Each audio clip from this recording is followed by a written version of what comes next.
Hello guys, tipid tips pa rin tayo. Ngayon, magluluto ako ng chicken alaking pasta.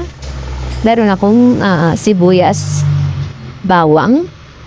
So, ginisa ko lang siya sa kunting mantika. Mas maigi kung meron kayong butter.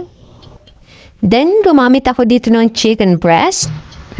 Ayan, so naglagay ako ng ground pepper. Pagkaluluin lang. Nilagay ko na rin yung aking chicken powder o no, chicken cube. Yan. Naglagay ako dito ng carrots.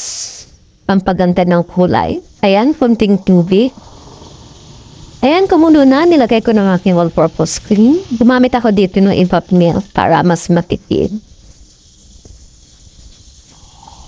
Pagkaluluin lang. Ayan, kumukulo na. Yan, nilagay ko ng aking pampalapot.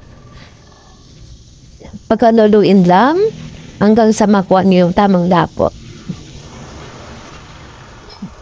So, ito na ang aking chicken alaking pasta. Yummy!